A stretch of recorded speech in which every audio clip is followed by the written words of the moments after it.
नमस्कार दोस्तों, जय सीताराम, जय हनुमान, जय बागेश्वर धाम सरकार। भक्तों, आज की स्वास्थ्य संबंधी जानकारी बहुत ही महत्वपूर्ण है।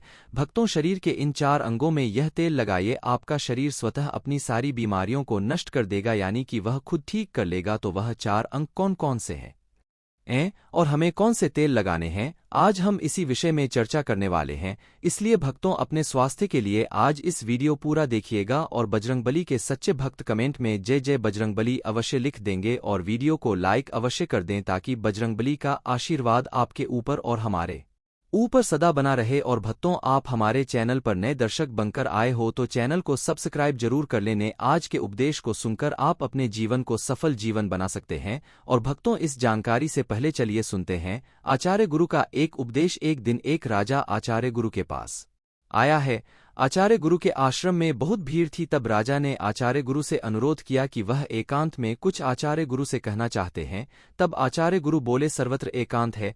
यही बोले फिर राजा ने कहा कि मैं तथागत संन्यास लेना चाहता हूं। तब भक्तों, आचार्य गुरु गंभीर हो गए और वे बोले कि तुम्हें संग व्यस्त होने के लिए दीक्षा के पहले मेरी एक शर्त का पालन करना होगा। तब भक्तों, राजा ने स्पष्ट किया कि जब दीक्षा लेनी ही है और संन्यस्त होना ही है तो मुझे आपका सभी शर्तें मंजूर है। और फिर तथागत आचार्य गुरु ने आदेश दिया गया और कहा, अपने कपड़े उतारो, अपने जूते तारे और नग्न हो जाओ, और इसी नग्न अवस्था में अपने राज के राज्य मार्गों पर स्वयं को जूते मारते हुए चक्कर लगाकर आओ। तब राजा असमंजस में पड़ गया। तथागत आचार्य गुरु ये क्या कह रहे हैं? मैं एक राजा इस तरह से मैं नग्न होगा और नग्न होकर अपनी की सड़कों पर कैसे खुद को जूते मारते हुए लगा लूंगा? लेकिन फिर भी राजा को संन्यस्त होना था, तो उन्होंने भगवान आचार्य गुरु की शर्तें मान लिया गया और वे वैसा ही करने के लिए निकल पड़ा और राजा ने वैसा ही किया गया। भक्तों, वह नग्न होकर स्वयं को जूते मारते हुए राज्य की सड़कों पर दौड़ने लगा। और यहाँ उसके चले जाने पर शिष्य ने आचार्य गुरु से कहा कि गुरुजी, जब हम आपसे दीक्षा लेने आए थे तब आपने तो ऐसी कठोर शर्त नहीं लगाई थी। आप तो स्वयं करोड़ा अवतार है, फिर आपने राजा के साथ ऐसा कठोर व्यवहार क्यों किया गया? तब आचार्य गुरु बोले, जब तुम लोग संन्यास लेने आए थे तब तुम्हारा अहंकार बहुत बड़े नहीं थे, इसीलिए तुम लोग से घर घर भिक्षाटन करवाकर ही काम बन गया। यह तो एक बड़े राजा है, इसका अहंकार भी बहुत बड़ा है। इसलिए जितना बड़ा रोग उतनी बड़ी दवाई, इसलिए महारोग की दवाई भी अधिक शक्तिशाली होती है। इसी कारण मैंने इनका परीक्षा भी इतना कठिन किया है। तब राजा जब इस दशा में अपने ही प्रजा के सामने में से गुजरेगा तो उसका अहंकार चूर चूर हो चुका होगा। राजा ने शाम तक शर्तें पूरी कर ली और आचार्य गुरु के चरणों में आकर गिर गया और फिर बोला तथा डांटा, आप मुझे दीक्षा देकर मुझे संन्यस्त करें। तब भक्तों, आचार्य गुरु ने राजा के सिर पर मुकुट रखा और कहा कि अब तुम्हें संन्यास लेने की जरूरत ही नहीं है और अब तुम जाओ और कर्ता भाव छोड़कर साक्षी भाव से राज करो। अब तो तुम राजस्व हो चुके हो, अब तुम राजस्व को ही देखिए। भक्तों के इस तरह से आचार्य गुरु ने एक राजा को उपदेश दिया और राजा का जीवन धन्य हो गया। भक्तों, आचार्य गुरु के या छोटे से उपदेश से आपको क्या ज्ञान प्राप्त हुआ, कमेंट में हमें जरूर बताइएगा। अब भक्तों, तो चलिए अब जानते हैं स्वास्थ्य से संबंधित बहुत ही महत्वपूर्ण जानकारी दी। क्या आप जानते हैं कि यह हमारा शरीर से मिलकर बना है? भक्तों, तो यह सबसे पहले जानना बहुत जरूरी है। और हमारे शरीर में कौन से 3 दोस्त पाए जाते हैं, यह भी जानना हमारे लिए बहुत ही जरूरी है।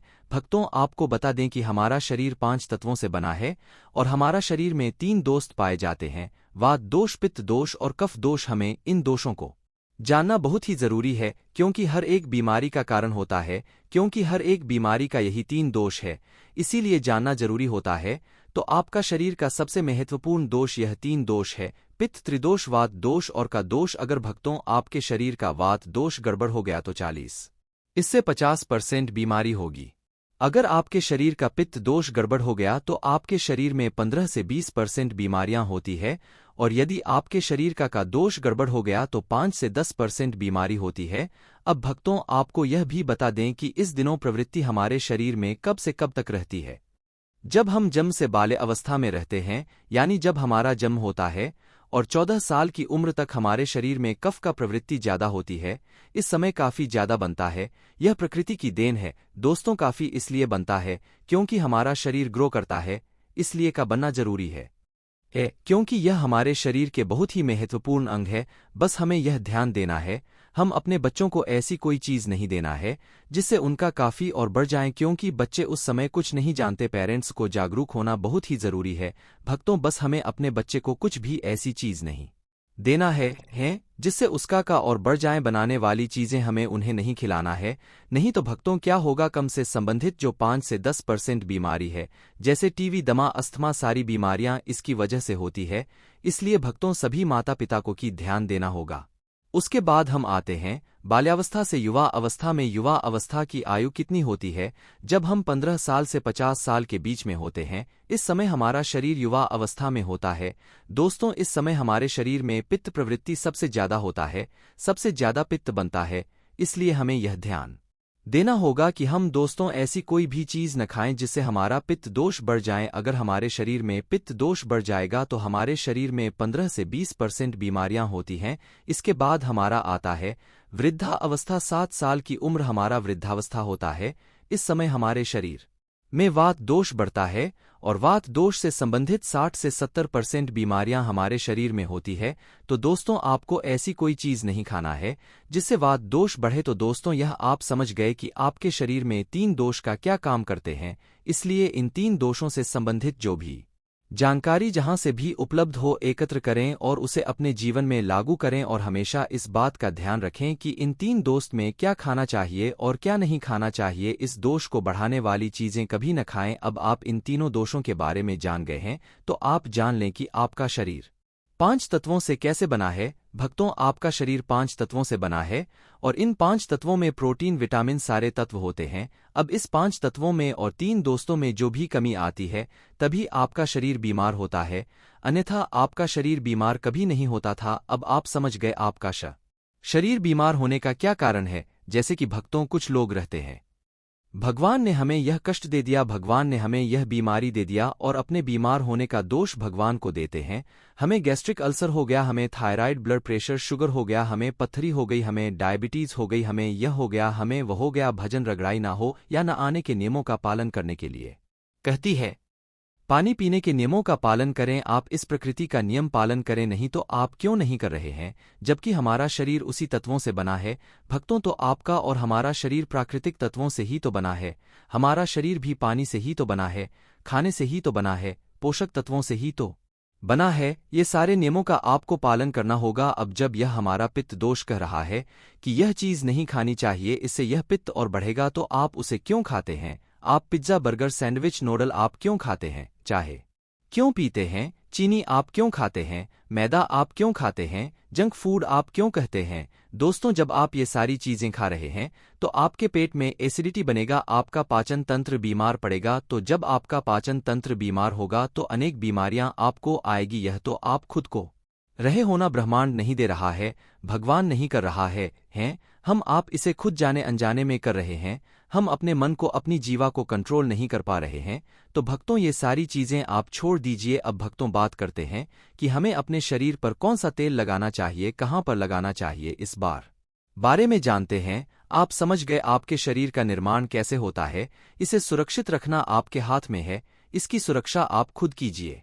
दोस्तों हमारे शरीर की 4 महत्वपूर्ण अंग है जिससे आपके शरीर की सारी नसें जुड़ी हुई है। पहला है भी, दूसरा है पैर का तलवा, तीसरा है आपकी नाक और चौथा है आपका सारा। यह 4 सबसे महत्वपूर्ण अंग है और इन चारों जगह पर आपको तेल लगाना है। बस यह ध्यान देना है कि आपको का अब लगाना है और कैसे लगाना है। तो सबसे पहले चलते हैं आपके पैरों के तलवे। भक्तों आपको बता दें कि जो व्यक्ति रोज सुबह जाकर मॉर्निंग वॉक करता है नंगे पैर जमीन पर या फिर हरी घास पर को, दोस्तों उसकी आंखों की रोशनी कभी कम नहीं होती। तो इसीलिए आपको पैरों के तलवे में शुद्ध लगाना है। जब आप रात में सोने जाए तो उसके पहले गुनगुने पानी से अपना पैर धो लीजिए। पैर धोने के बाद बढ़िया से उसे साफ कर लीजिए, सूख जाएं। जब आप बिस्तर पर लेट जाएं और अपने हाथ से मालिश कर लीजिए। दोस्तों जब आप रात में सोते समय यही शुद्ध सरसों का तेल और जैसे ही आप अपने 5 मिनट दोनों हाथों से मालिश करेंगे, तेल से गर्माहट आएगी, तुरंत ही आपको नींद आना शुरू हो जाएगा। अगर आप नींद का टैबलेट लेते हैं, अगर आप डिप्रेशन में हैं, नींद नहीं आ रहा है, तो यह दूसरे दिन से ही बंद हो जाएगा। दोस्तों नींद संबंधी सारी बीमारियां समाप्त हो जाती है। आपको नींद की टैबलेट की जरूरत ही नहीं पड़ेगी। इससे आपका पागलपन दूर हो जाएगा, याददाश्त बहुत तेज होती है, दिमाग से संबंधित सारी समस्याएं खत्म। और एक ही बार में आप 10 बजे सो रहे हैं, 4 बजे से पहले आपकी नींद ही नहीं खुलेगी। भक्तों पैर के तलवे में तेल लगाने से आपके पाचन तंत्र मजबूत होता है, याददाश्त तेज होती है, भूख लगती है और शरीर में शक्ति मिलती है, ऊर्जा मिलती है, यानी कि शरीर की सारी पोषक तत्वों को आपूर्ति कर देता है। अब दोस्तों दूसरा स्थान है नाभि, जो कि आपके शरीर का सबसे महत्वपूर्ण अंग है। दोस्तों आपको बता दें कि नाभि के पीछे एक कोटि ग्रंथि पाई जाती है और इसी पर कोटि ग्रंथि से शरीर की सारी नसें जुड़ी हुई होती है और यह शरीर की सबसे शक्तिशाली ग्रंथि होती है। इसलिए नाभि में तेल लगाना, चाहे आप देखते होंगे जब आपके घर में छोटा बच्चा होता है तो माताएं उस बच्चे की तेल से मालिश करती थी, लेकिन अब तो बच्चों को तेल लगाना ही बंद कर दिया। माताएं 8 से 10 बार दिन में बच्चे की तेल से मालिश करते थे। तो दोस्तों यह नाभि आपके शरीर का सबसे शक्तिशाली हिस्सा है। तो जब माताएं नाभि में तेल की मालिश करती थी तो फूंक मारते थे। फूंक मारने के बाद उसमें तेल लगाती थी और दिन भर में 3 से 4 बार लगाते थे। तो भक्तों आपको भी आज से शुद्ध सरसों का तेल रात में सोते समय नाभि में लगाना है। और जब आप नाभि में तेल लगाते हैं तो इसके क्या फायदे होते हैं, आप यह जानकर चौंक जाएंगे। आपको बता दें कि नाभि में तेल लगाने से अच्छी नींद आएगी। दूसरा फायदा, दिमाग से संबंधित कोई भी समस्या नहीं होगी। तीसरा फायदा, आपका पाचन तंत्र मजबूत रहेगा। चौथा फायदा, आपको भूख बढ़िया लगेगी। पांचवा फायदा, आपके शरीर का सारा दर्द दूर हो जाएगा। छठा फायदा, आपकी आंखों की रोशनी बढ़ जाएगी।